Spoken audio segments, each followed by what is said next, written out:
우리에게 주신 하나님의 말씀은 마가복음 1장 1절에 기록된 말씀, 마가복음 1장 1절 한 절만 함께 읽도록 하겠습니다.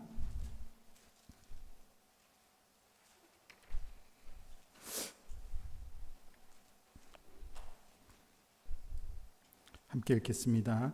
하나님의 아들 예수 그리스도의 복음의 시작이라. 아멘. 한 번 더 읽을까요? 같이 읽겠습니다. 하나님의 아들 예수 그리스도의 복음의 시작이라. 아멘.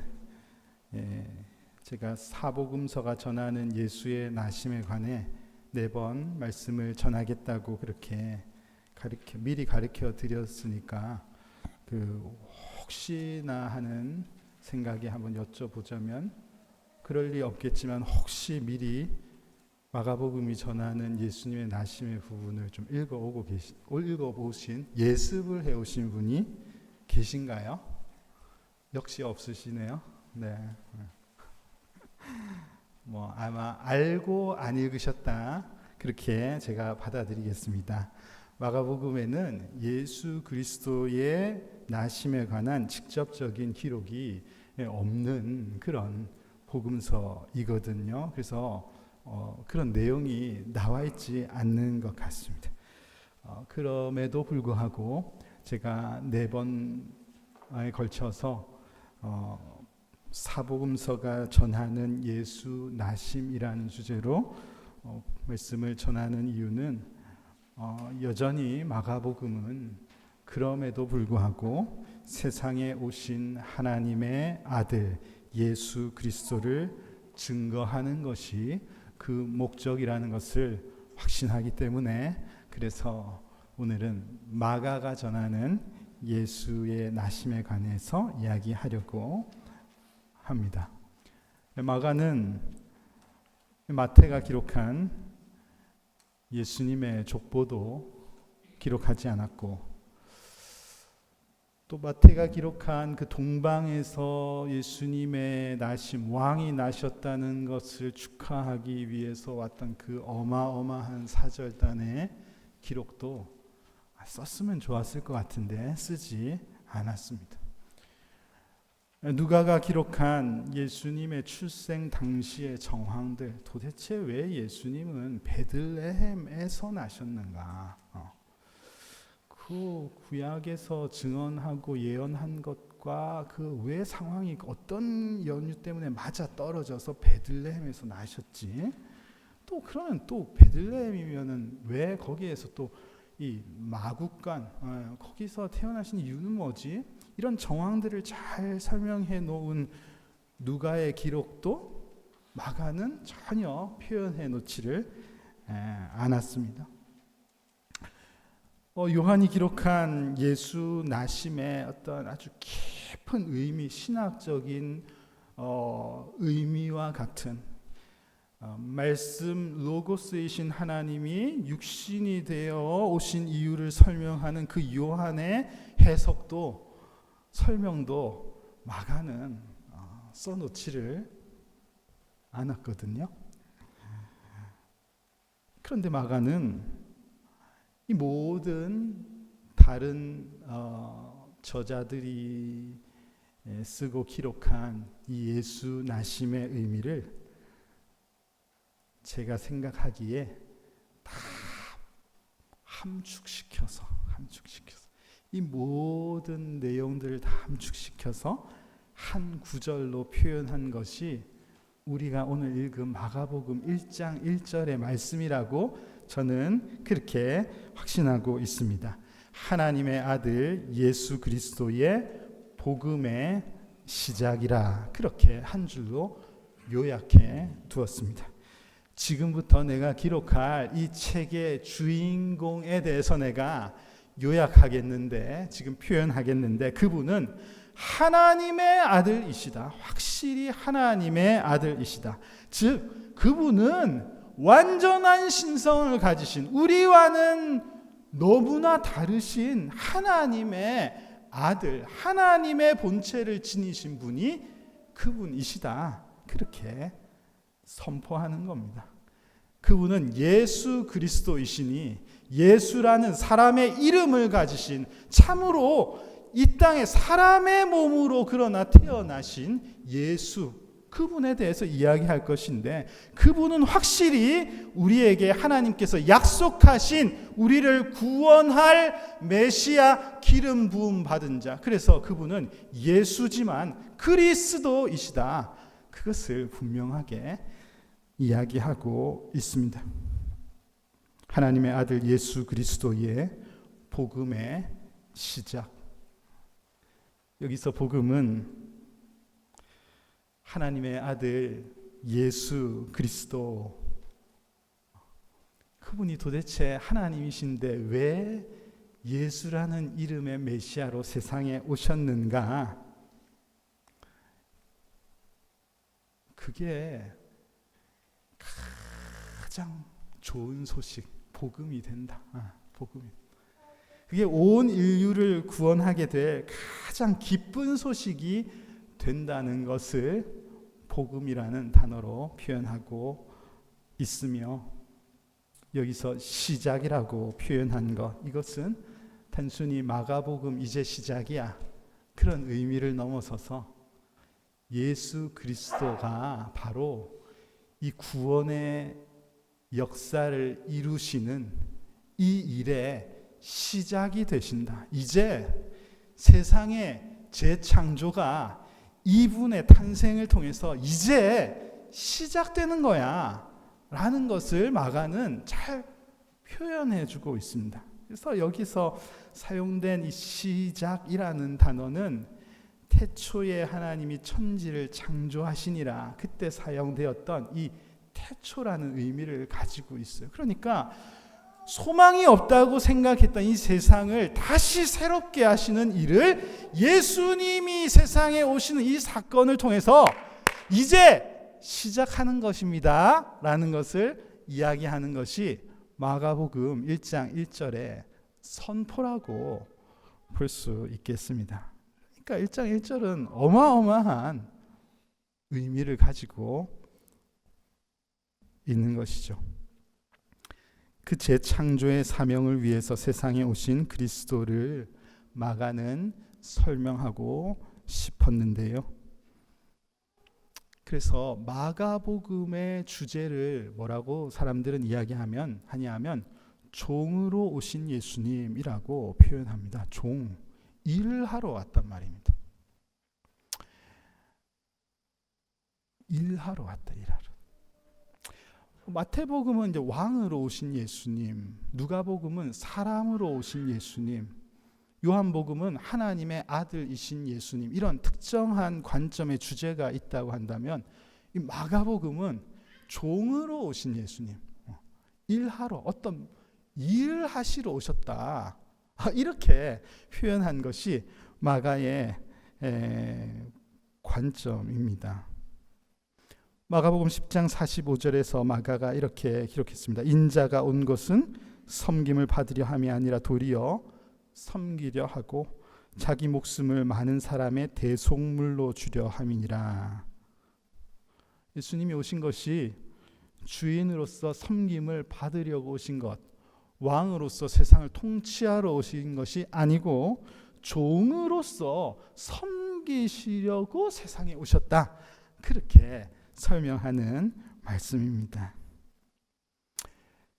저는 그런 마가의 마음과 시선이 이 마가복음을 시작하는 부분에 잘 표현되어 있는 것이다, 그렇게 생각하고 있는데, 그 이유는 오늘 우리가 읽은 이 마가복음 1장 1절의 선포 이후에 제일 먼저 다루고 있는 마가가 기록한 예수님의 이야기는 예수님이 세례를 받으신 그 사건을 기록하고 있다는 점에서 더욱 그렇습니다.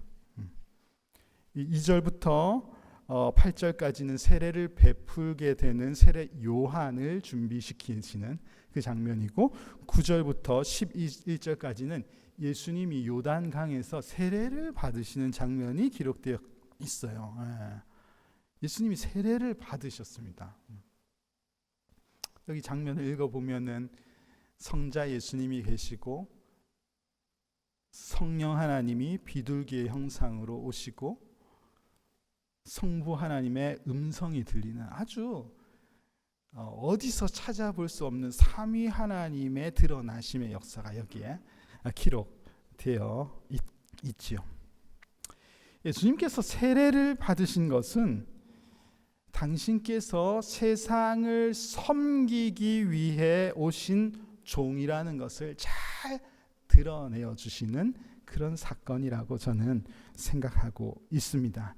예수님은 종이 아니라 사실 예수님은 왕 아니십니까? 예수님은 왕이십니다. 예수님은 주인 되십니다. 모든 것을 창조하시고 모든 것의 주인이 되시고 지금도 모든 것을 감찰하시고 통치하시는 그 왕이 예수님이시죠. 우리가 그것을 분명히 믿고 있습니다. 정작 종이란 이들은 누구냐 하면은 죄에 얽매여서 자유함을 누리지 못하는 우리 태어날 때부터 억눌림 속에서 태어나는 우리 인생, 우리가 정작 종이지 그분은 종이 아니시죠. 그분은 주인이 확실하십니다.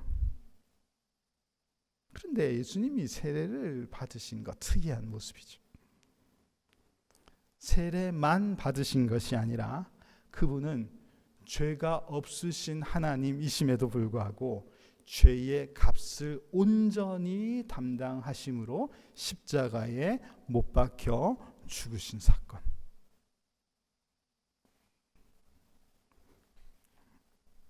예수님은 어떤 일을 하러 세상에 오셨단 말입니다. 무언가를 성취하시러 임무를 가지시고 사역하러 오셔서 일하러 오신 것입니다. 이 사역을 대속사역이다. 그렇게 표현하죠. 대속사역. 죄를 사하시는 사역, 그 일을 하러 오셨다고 그렇게 표현합니다. 아까 제가 읽은 마가복음 10장 45절에서 자기 목숨을 많은 사람들의 대속물로 주시기 위해서 오셨다. 그 일하러 오셨다. 그렇게 표현하고 있습니다. 마가는 이 큰 하늘의 사역을 시작하시는 첫 장면, 그것을 세례를 받으신, 예수님이 세례를 받으시는 장면으로 그렇게 표현하고 알려주고 있습니다. 어제 그 책 모임을 마쳤는데요. 그 책이 이제 순전한 기독교, C.S. 루이스의 아주 읽기 어려운 그 책을 우리가 함께 읽으면서 참 유익한 시간을 가졌는데, 그 어제 마지막 부분에 읽어보니까 그 가장하는 것에 대한, 그러니까 진짜가 아닌데 그런 모습을 취하는 것에 대한 언급이 있었습니다. 그래서 우리는 원래 그런 모습이 아니지만 예수 그리스도의 옷을 입고 사는 모습, 이런 삶, 그렇게 노력해야 되는 모습, 이런 것에 대한 언급이 있고, 그리고 사실 하나님도 어떻게 보면 가장하신 거야. 우리가 하나님의 자녀가 아닌데 우리를 자녀 삼아 주시는 그런 은혜에 대한 나눔이 있었는데, 오늘 이 세례를 받으시는 것과 어떻게 보면 연결이 되는 것 같아서 저는 참 은혜가 되었습니다. 지금 예수님이 이 죄인이 아니신데 죄인으로 가장을 하시는 것이, 죄인의 모습, 역할을 해주시는 것입니다. 그분은 죄가 없는데 무슨 죄 씻음을 받을 세례의 자리에 와야 할 이유가 없으신 분께서 그 역할을 우리를 대신해서 감당해 주시는 것, 그리고 그분이 대신해서 제물이 되어 주시는 것, 이게 예수님의 사역이시고 그것을 하기 위해서 오셨기 때문에 마가는 제일 첫 장면을 이 일이 시작되었다는 거, 예수 그리스도의 복음의 시작이다라는 것을, 그 시작을 강조하면서 세례를 받으시는 예수님의 모습부터 기록한 것이라고 생각하고 있습니다. 마가복음을 기록할 시대적 상황을 봐도 아마 마가는 다른 얘기를 할 여유가 좀 없었다 그렇게 생각을 한 것 같습니다. 마가가 기록한 이 마가복음을 기록한 시대는 그야말로 유대인들이 로마로부터 신앙의 자유를 얻지 못해서 억압을 받고 있었던 그런 초대 교회의 시대에 이 마가가 이 복음서를 기록했다라고 다 보고 있습니다. 마가가 제일 처음 저자예요. 그러니까 다른 복음서는 이후에 나왔고 마가 제일 처음 복음서를 기록했다고 그렇게 보고 있습니다. 다급한 상황이라고 생각이 됩니다. 그러니까 왜 안 기록하고 싶었겠어요? 목자들의 노래, 천사들의 찬양, 그 아름다운 예수 그리스도의 탄생의 분위기를 왜 그가 설명하고 싶지 않았겠습니까? 그러나 그런 것보다 지금 중요한 것은 하나님께서 이 세상의 구원을 베푸시기 위해서 하나님의 놀라운 사역이 시작되었는데 그 시작이 예수 그리스도의 오심을 통해서 시작된 겁니다 라는 것을 빨리 가르쳐주고 말하고 싶은 그 마가의 마음이 기록되어 있다고 그렇게 생각이 됩니다. 그런 의미에서 마가복음 1장 1절 하나님의 아들 예수 그리스도의 복음의 시작이라는 이 말씀은 우리에게 너무 큰 의미를 전달해 주신다 생각하고 이 한 문장 안에 어쩌면 우리가 고백해야 할 모든 신앙 고백의 내용이 다 함축되어 있는 것 같다 그런 생각도 듭니다. 마가가 말하고 싶은 것은 예수님이 하나님의 아들 예수 그리스도이신데 이 1장에서는 그분의 사역이 시작되었다. 마가복음 8장에 가면 마가는 베드로로부터 가르침을 받았다고 보거든요. 그래서 베드로 전서에 보면은 내 사랑하던 아들 마가 독특한 그 표현이 많이 들어 있어서 마가가 베드로의 어떤 제자와 같은 그러니까 바울과 디모데의 관계처럼 그런 관계였다고 봅니다. 그래서 여기 8장에 가면은 베드로의 신앙 고백을 또 그렇게 써 놓았습니다. 베드로가 대답하여 이르되 주는 그리스도이시니이다. 그의 복음서 중간에도 예수님은 참 그리스도 되신다는 것을 기록해 두었고요. 또 그의 복음서가 마지막 부분에 가면은 그 복음서가 좀 짧죠. 그럼에도 불구하고 그가 이 예수님께서 십자가에 달리신 그 현장을 기록하면서 백부장의 고백, 그 십자가에 달리신 사건을 현장에서 목격한 백부장의 고백, 이 사람은 진실로 하나님의 아들이었도다. 이 고백을 마가는 또 기록해 두었습니다. 시작하신 예수님, 완성하신 예수님, 그 일을 하러 오신 예수님을 가르쳐 주고 싶은 것이 마가의 마음입니다. 여러분, 연약한 아기의 모습으로 오신 예수 그리스도, 그러나 그분이 인류를 구원하시는, 나를 구원하시는 예수 그리스도 되시며 하나님께서 세상에 주신 그 가장 기쁜 소식 복음 사역의 시작과 완성이 되신다는 것을 여러분 꼭 믿음으로 고백하시는 우리 성도들 다 되시기를 간절히 소망합니다. 여러분, 오늘 우리 성례식을 하죠. 그래서 오늘 세례를 받습니다. 근데 오늘 이 예수님께서 마가복음이 기록한 첫 사역의 현장에서 세례를 받으시는 것을 마가가 기록한 이 내용을 오늘 특별히 세례를 받으시는 성도님들 잘 마음에 새길 수 있는 그런 시간이 되기를 간절히 소망하고, 이미 세례를 받으신 분들 또한 예수님께서 왜 세례를 받으셨는가, 또 나의 세례에 관해서 다시 한번 점검해보고 기억할 수 있는 그런 시간이 되면 좋겠습니다. 여러분, 세례는 시작의 의미예요. 그러니까 시작. 세례는 완성되었다는 것을 표현하는 것이 아니라 세례는 시작입니다. 시작. 하나님 나라의 일이 이제 내 안에서 더 적극적으로 시작된다는 것을 내가 깨닫고 표현하고 하나님 앞에서 약속하고 교회 앞에서 약속하는 것, 이것이 세례입니다. 하나님 나라의 일을 시작하시는 예수님께서 세례를 받으신 것과 같이 오늘 세례를 받으시는 여러분들은 하나님 나라의 그 놀라운 역사가 내 안에서 이제 시작되는구나 하는 그 기쁨을 누리고 감사하는 그런 시간이 되시기를 간절히 소망합니다. 사역이라고 표현하고 제가 예수님께서 일하러 오셨다, 종으로 오신 예수님, 그리고 일의 시작, 이런 것을 제가 표현하니까 일은 뭔 일인 다 힘든데 일 힘든데 그런 이미지로 우리에 다가올 수도 있다고 생각합니다. 왜냐하면 세상 일 중에 안 힘든 게 어디 있나요? 다 정말 저분은 좋은 직장 다니는 것 같다 싶어도 그분도 다 일찍 퇴근하고 싶고 빨리 집에 가고 싶고, 일은 다 힘든 것 같습니다. 그러다 보니까 세례를 받는 것은 하나님 나라의 일의 시작이야. 그런 생각 때문에 혹 우리 교회에 그런 분 안 계세요? 세례는 그냥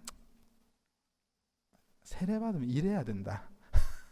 세례를 받으면 더 고달프다. 적절하게 세례 안 받고 내가 원할 때 교회 오고 그렇게 하면 되지. 세례 받으면은 고달프다. 짐이 많이 생기고 직분 받으라 하고 리더 해라 하고 우리 애도 그렇게 키우고 싶지는 않다. 지그가 알아서 믿음을 고백하는 거죠. 이러면서 나는 우리 애한테 푸시하고 싶지 않아요. 이러면서 이 세례를 받는 것이 뭔가 짐을 진다는 생각이 우리 안에 계시죠? 제가 보니까 우리 교회 한 7, 8분이 그런 생각을 가지고 계신 것 같아요. 그런 생각이 바뀌시면 참 좋겠습니다. 마태복음 11장에 보면 예수님께서 이렇게 말씀하셨거든요. 수고하고 무거운 짐진 자들아 다 내게로 오라. 내가 너희를 쉬게 하리라. 여기서의 수고하고 무거운 짐은 그야말로 세상의 스트레스, 이 땅에서 살면서 찾아오는 힘겨운 상황들. 왜 이런 일이 나에게 자꾸 일어나는가? 힘겹고 어려운 일들. 주님께서 그런 힘겨운 상황에 있는 애들을 향해서 다 내게로 오라. 나와 함께 있자.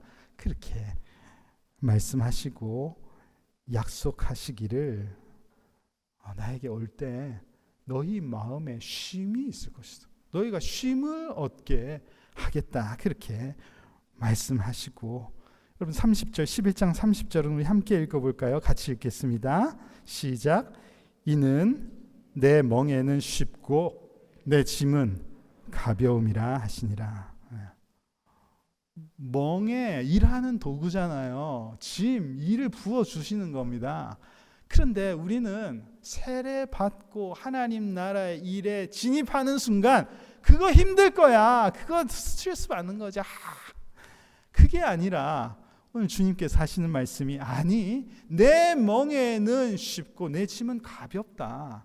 그렇지 않다. 너희가 생각하는 것과 달라. 그렇게 말씀하시며 하나님의 나라의 일의 자리로 초청하시는 이 예수 그리스도의 음성을 마음으로 받아들이시고 나를 주관하시는 참 주인이 되시는 예수님을 내 마음으로 영접하시고 이제는 주님이 종으로 오셨는데 내가 그리스도인으로서 내가 종된 삶을 살겠습니다. 그 안에 참 기쁨과 평안이 있다 하셨으니 내가 그렇게 살겠습니다.